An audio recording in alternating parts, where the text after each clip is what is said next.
How's it going, everybody? This is Matt Rowe and Nikki Burnett at Hey. Real Raw Health. Thank you, Nikki, for being on the show and Yep, co-hosting with me. of course, of course. I look forward to 4 o'clock on Thursdays every week. I have so much fun with it. Yes, because we just get to talk about just incredible stuff. And this is how we originally got, and started talking about, just health and nutrition and how to feed your dog better and raw feeding and all these topics.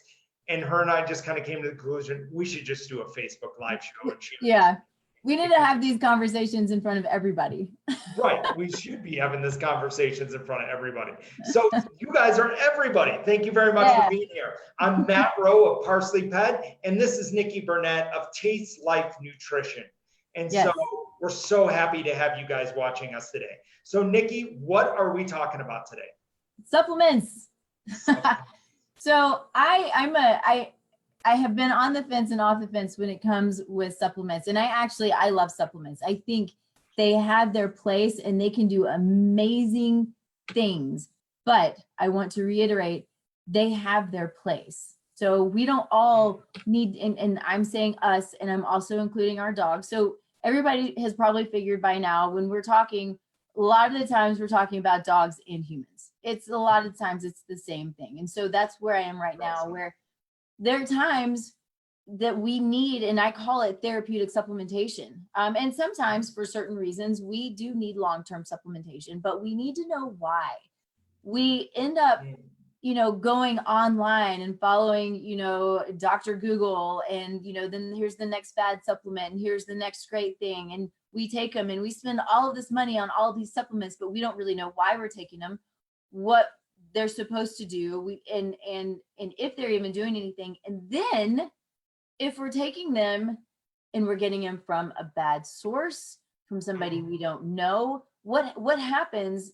What's our body going to do with that if it shows up in a day, in a week, in a year, in 10 years with some kind of chronic condition that we're like, where the hell did this come from? I don't know. Was it something that we did 10 years ago? And that's how it starts, right? So we just want to be so aware and so careful with us, with our dogs, with our family, with any animal. We just want to be super aware of why we're taking them and know that their quality, that is so key, because there's a lot of nasty stuff out there. It's so scary. I'm glad you said that. When we test dogs, and we get the intake form, they say that we've given these Chinese supplements or we've given these supplements here. It's kind of indicative to mercury poisoning that we see showing up. So we just tested a dog last week that its mercury poisoning was through the roof. When we looked at the intake form, they are being over supplemented with all these Chinese herbs. And I don't know, and we don't get the privy to have a conversation with the pet parent unless they do a consultation, but I don't know if the dog needed it or if it was advice based on a prior ailment that the dog had overcome. But you said the quality of the supplements, you look at the source of some of those supplements that are coming out. I mean, when you look at, certain, let's just take CBD, for example, pulls toxins out of the soil. And so it can be just as much of a toxic load as what you're trying to, cure or what you're trying to, help prevent or whatever the reason is that you take supplements. So yeah, knowing the source of your supplements is extremely important. It is. And there are a couple of things that are notorious for being high in heavy metals. And so one is Chinese herbs. And I have one of my best friends, she is a Chinese medical doctor, and she is incredibly aware and incredibly careful. We've had the discussion. She's very careful of her source of her herbs because they are known to be high in metals. Another thing is, and this is more along the human side of it, but can also be animals. If we have, these vegan powders, whether they're vegan green powders or vegan like protein powders. They're also notoriously high in heavy metals, and they've been tested. And I mean, they're tested. You're testing the live animals, for these greens, for protein powders. there are labs that will take these products and they'll test them in the lab, and they'll Right. show what all of is in these, and they're just notoriously high for heavy metals. So that's one of the things. I used to buy products on Amazon, and I think I've said this before, I buy a lot of stuff off Amazon. I think it's convenient and it's great for certain things. I will not buy supplements or body care or protein powders, or, you have these random off companies that may be fine, whether it's for animal health, you could be probiotics, or it could be, whatever it is for animals or for humans. These companies, I'm sure that some of them have our best interest at heart, I think, but we don't know who they are. And we don't know where they're getting their product, where they're sourcing their product. I don't know anything about them. And so people ask me all the time, what do you think about this? Well, for one, I don't know. Show me the data. And most of the time they can't, which is why, the supplements that I use are professional lines. They do the testing, they have the data, and I am super cautious of the supplements that I give to me, to my clients, to my dog clients, because they can do more harm than good. Do you think we over supplement to some degree? Like, we kind of think, if this little bit is going to help me feel better, if I take this amount, it's going to help me feel that much more. Yeah. I think we do a lot. And a lot of it's because I think there's a little bit of kind of that desperation. I want to feel better. I want to look better. And I don't know what's wrong with me. And I have this GI issue and I can't fix it. And, it's all of these things. People are always trying to fix it. And I appreciate that, because I've done it and I've been there. And when a doctor says, I don't know, go take, an acid blocker, really that would be a whole topic in and of itself that one day we should cover. But, those things are not beneficial, and they create a whole host of problems 6 months, years down the road for people. And we're giving those to our animals too. And so, but we want to do the right thing. We're trying to do the right thing, but we don't have the knowledge and the education, because not everybody specializes in this stuff, right? That's why we have specialties. This is what I love, so I specialize in it. I hate accounting, so I give it away, and that's kind of the point. But we want to, before just going and just buying a bunch of stuff and over supplementing and just assuming that a little is good and a lot's better, because it's not the case. Find the people who know, find the people you trust, find the people who specialize, go get the labs done, understand your body, understand your dog's body, know what is actually needed, which is why I test, and why I'll say it a million times, love so much what you're doing, because testing is their body talking to us. And, because they can't talk to us. And I sit in front of my clients and they try to tell me, but they may have pain in one place that actually is caused from something in a whole entire different place, right? Mm-hmm. So the labs give me guidance and it lets the body tell me this is what's going on, essentially. Mm-hmm. It's a beautiful thing. It's amazing that we can look at numbers on a piece of paper, basically, and see what the body's trying to tell us. It's awesome. Yeah, no, and that's where, what we got involved. So something cool that we're going to start taking a look at is glyphosate testing. Yeah. Because as you know, glyphosate being a toxin in the environment, supplements are riddled with glyphosate. They're finding glyphosate in the air now because it's spread on all of a big majority of our crops are spread with glyphosate. Even Monsanto changed our grain molecule to only germinate when glyphosate is spread on it. And glyphosate is round. How sick is that? I mean, it's seriously. And then you spray it on top of the grain 2 weeks before harvest to get it to dry faster and get it to stay in the grain bin longer to hold for commodity pricing and for other reasons that I'm sure somebody that is in the agricultural industry would tell me all the benefits of spreading glyphosate. But between you and me, Nikki, I don't want to eat Roundup. No.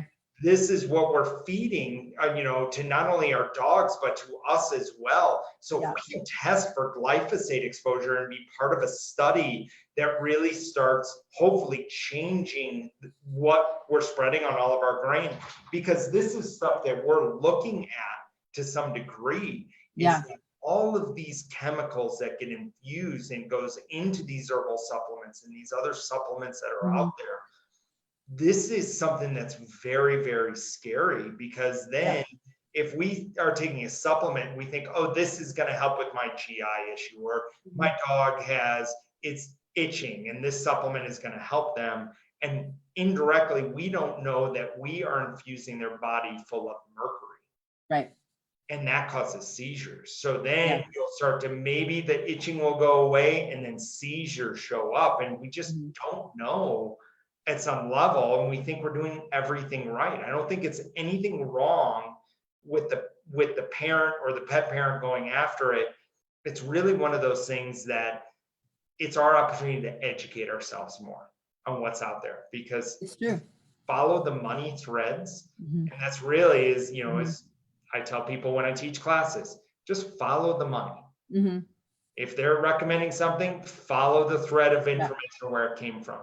I read something yesterday where Purina was talking about the benefits of feeding grain to a dog. And so, and as you know, with dog food, they are having to put in synthetic supplements into that dog food, because when they cook and make a kibble, it's dead. Right. I mean, I kind of joke that it's the equivalent of cardboard. Yeah, it's not food. The body doesn't recognize it. Yeah, it's like, I don't know what to do this. So what happens? You get fat. The dog gets fat, you get fatty liver, and then you have all of this host of other diseases. And on top of being fat, then they're also nutrient depleted. Right. So that, and that kind of broaches the subject of, what is your feel on the difference between synthetic supplements and whole food supplements? So I think we always want to be able to get our nutrients from food. That's what God intended. That's how it's made. That's how our bodies are built, is getting it from food. And I think you and I know, and maybe not everybody knows, that there are obviously things that are yet to be discovered. There are a lot of things in foods that our body knows what to do with that we have no idea is there. Yes. So yeah, we have to get it from real food. And so that goes for us, it goes for dogs. And if they're getting kibble, which is not food, they're not getting nutrients, or they're getting some synthetic nutrients that are very poorly absorbed. And it truly is, and we say this over and over again, but it truly is, and I said this to a client of mine the other day, it's feeding your dog a McDonald's twice a day for its entire life. We all know, we may like McDonald's. I mean, I don't, but people do, because they still go. They know it's not good. Everybody knows it's not good. Right. And I think probably everybody knows it's not food. There's no nutrient density. There's nothing that we can gain from, I don't think, anything at McDonald's except maybe their lettuce. I don't know. Well, and it's icebergs. They're not even there. At that point. No, I mean, take a look at the price point. There's no way that you can make a hamburger for $1. Yeah. And have it actually be real meat, even though there might be trace elements of real meat in there. There's some traces, maybe, trace. But when you talked about those synthetics that they're putting in pet food, so you may have heard me say this before, but they actually have to put 5 times the amount of synthetic selenium into kibble, dog food, per serving size, because it's not bioavailable, and really it's not fitting with it. As somebody explained to me, and the way they explained it was left hand, right hand. So feeding synthetic supplements and nutrients is the equivalent of putting a left hand glove on my right hand. Right, exactly. Excuse me. It just doesn't fit very well. It doesn't fit at all. So kind of going back to the initial question, when it comes to supplementation, and I'll talk about this from my experience with humans, which I do believe is also, it has been my experience with dogs. I just have more experience with humans because that's the bulk of my practice, right? Sure. But if someone comes to me who is compromised in whatever capacity, it is very likely, and if they can handle it, that we do a significant amount of supplementation because they're so concentrated. And Yes. again, these are good, healthy supplements that have data behind them. It's not, trash off the street, right?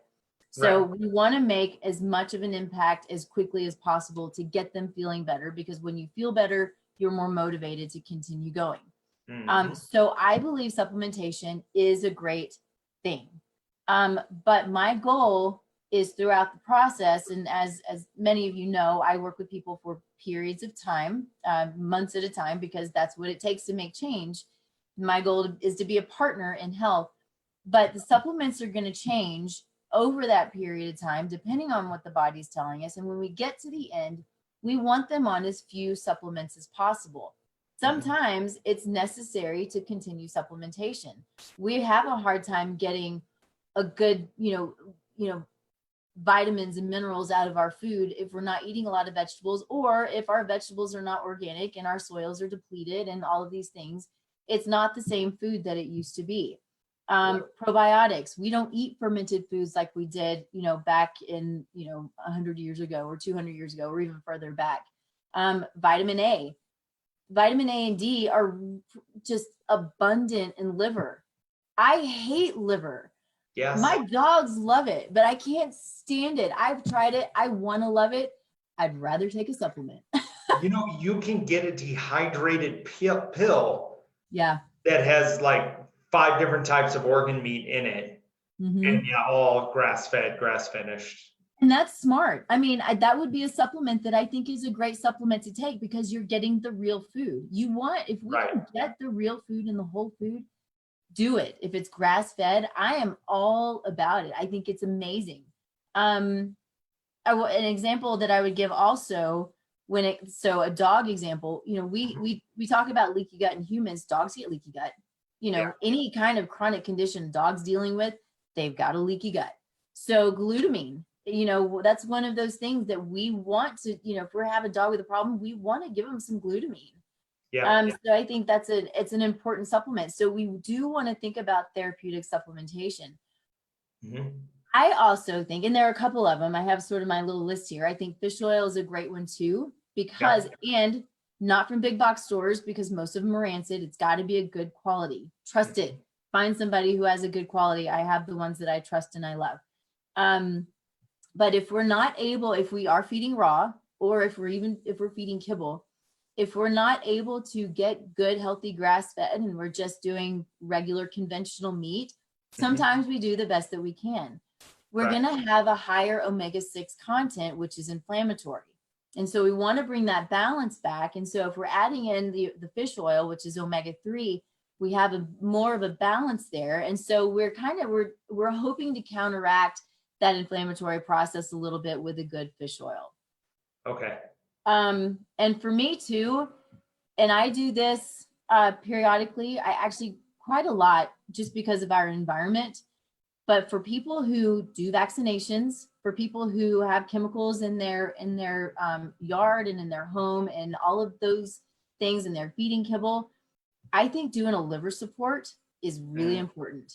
I really do. We have so much trash around us. If you live in the city, if you go for walks and people are, we've talked about this, and people are spraying, a good liver support to allow us to get rid of that, I think is a good thing. No, and I agree with you. So what do you recommend for liver support? For me, I use Thorne. Thorne has a great canine line. And do you know Thorne? You know what I'm talking about? No. No, okay. So it's a supplement line, and they have a line specifically for dogs. So there are supplements that I'll give that are human quality, which I kind of hate that, but we do have different needs. So when it comes to an omega-3, a fish oil, I give my human supplement, right? It's a human fish oil. I don't go do dogs because I don't trust them. But when it comes to the liver support that they need, it's going to be specific and very different from my own needs. And so Thorne has a line of canine, different supplements, whether they're multivitamins and different things, that I think is a good line.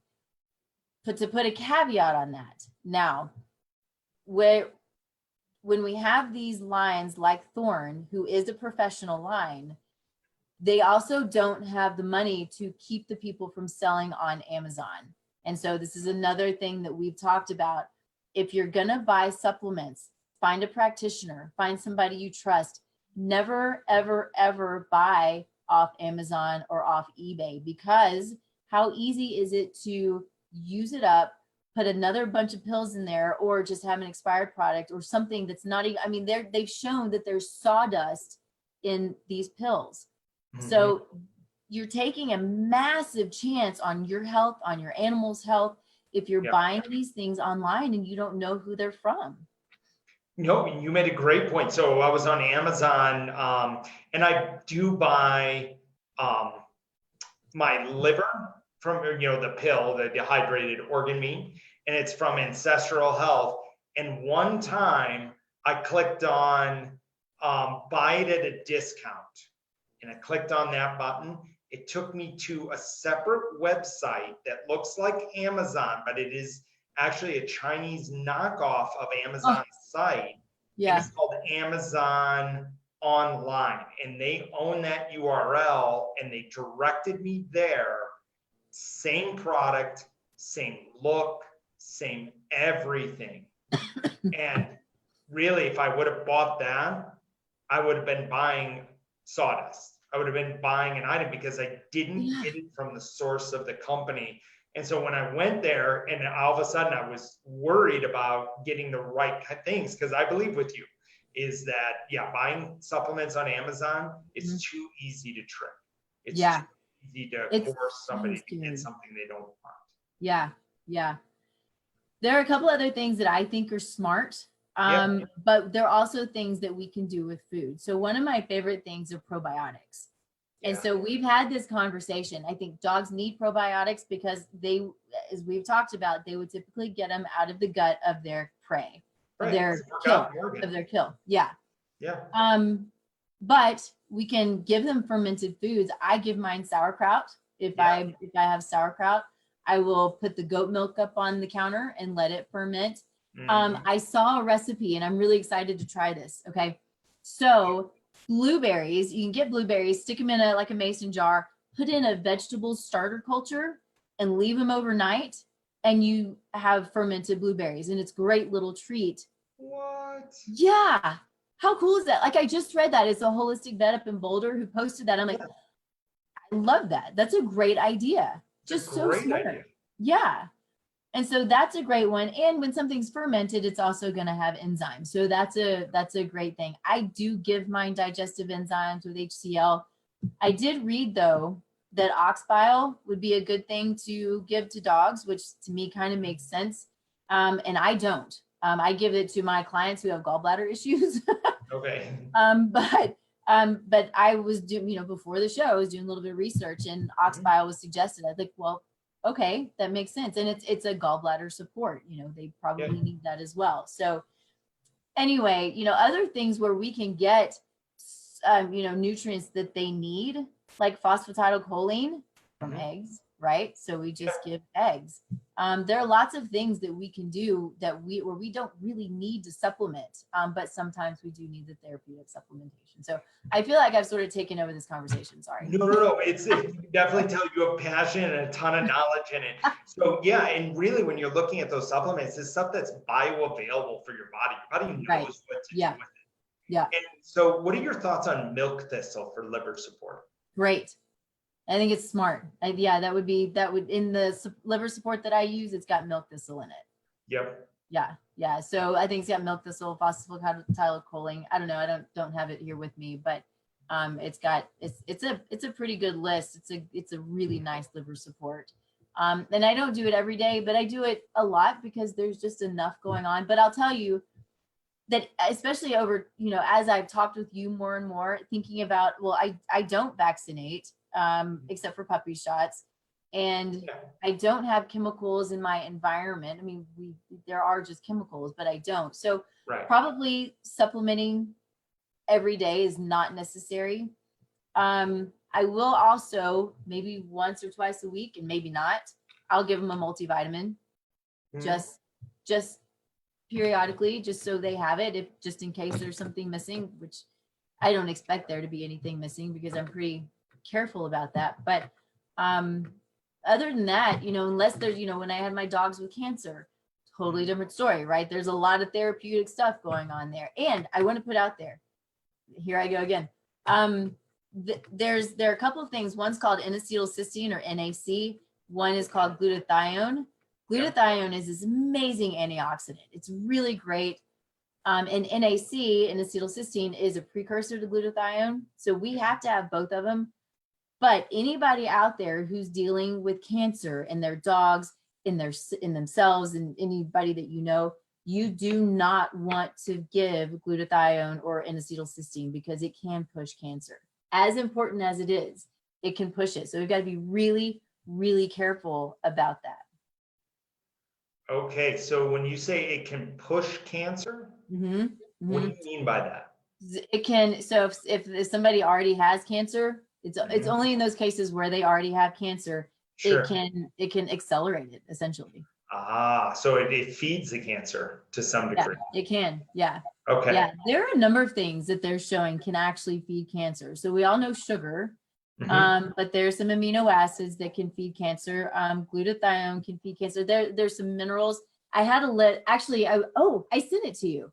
It was the video. Yeah. So you'll see this. So in that video, it shows, it was a continuing education video that I did, but it showed that there are certain nutrients that different cancers can feed on, and some of them are hormone dependent, right? So it just depends on the type of cancer. So knowing the cancer is really important to knowing how to address it, let alone just the chemotherapies and the radiation and the things that we do, but all of the other things behind it. We can't just go antioxidants, I need antioxidants, because those aren't necessarily the way to go. Right. Absolutely. Because you might be, just feeding what you want to get rid of. Right. So supplements, just like medication, I think that just because you can get it over the counter and it's easy to buy, doesn't mean that you just start deluging your body with it. Definitely take the time, talk to Nikki about supplementation. What is the right one based upon the ailment? You have all the training around that of what are the right ones, what are the wrong ones. So that is just very important that you get to a good practitioner like yourself that is really going to walk you through and get you that awareness for what you need. And on the other side, use testing. Test, because then that objective data is a pinpoint. It'll tell you exactly, I see that I'm deficient in magnesium and I'm going to need to supplement my magnesium instead of guessing. Because you can overdo magnesium, you can overdo calcium, you can overdo every nutrient. Every nutrient is the Goldilocks. It's what's ideal is right in the middle. And if we overdo it, it can have as negative of health benefits as not having enough. So sitting down with Nikki and spending time with her, priceless. It's definitely worth every minute that you spend, because then you're going to really dial it in as close as you can. And, test yourself, to figure out what's going on. Because like you said, there's so many great tests out there. There's no reason to guess. It's true. There's so many great tests. Test yourself, test your dogs, have the information. It's about being informed. It's really what it is. It's your health. And, my wife always makes the statement, you don't know how good you could feel. It's so true. And then the number of times that I hear that in practice is amazing. Yeah. Because you get used to where you are. You do. And this if is not always good. That way since you were a kid, and you've always had stomach issues since you were a kid, you maybe not even think that, this is just the way it is. This is just the way I'm going to be, is I'm going to have stomach issues. Yeah. It doesn't have to be that way. No, it doesn't. And just like you said, people are sort of resigned to the fact that this is just my life and that's how it's going to be. And that can lead to some really sad, bad places if you think that that's just the way life has to be, because that's miserable. And chronic pain changes your neurotransmitters, your pathways, your biochemistry. in your brain, and it's not in a good way. It's bad news. So get healthy. And if you study epigenetics at all, epigenetics can actually change your biological structure just really by having a negative thought process that goes down. I mean, take a look at examples of individuals that, you know, break a leg and say, oh gosh, this is terrible. And then they end up getting sick, or something else starts to come down. And it kind of looks, it always seems like they are perpetually walking down that road. Well, I've known people that broke their leg and go, oh, I'll just adjust my activity. This is going to be fine. It'll heal. Yeah. Yeah. They go at it from a different thought process, and their body starts to self-heal themselves. Well, your animal, your dog is no different. If you come home stressed out and depressed all the time, your dog is receiving that, because they are receptors of all of that energy and everything that's around them. And you'll start to see your dog start to follow your trend of being sad. Yep. It's so true. So true. I love the way you put that. No, I don't. Yeah. Well, thank you. I want to thank you so much, Nikki. Thank you. Being with me. And I'm going to second what you said when we started the show. I look forward to this show at 4 o'clock every week. And I just love the time that we get to spend and talk about stuff. And one thing that also fills my heart is educating or talking about this stuff to a wide community that can watch this video and watch what we're talking about and take one little step. You don't need to, you know, bite off the whole, you know, enchilada. You can really just take one little bite and one little bite and walk down that road to feel as incredible and have your dog feel as amazing as they are. Yeah. Perfect. So thank you guys. We'll see you later. Thank you, Nikki. Right. See you next week. Bye. Talk to you soon.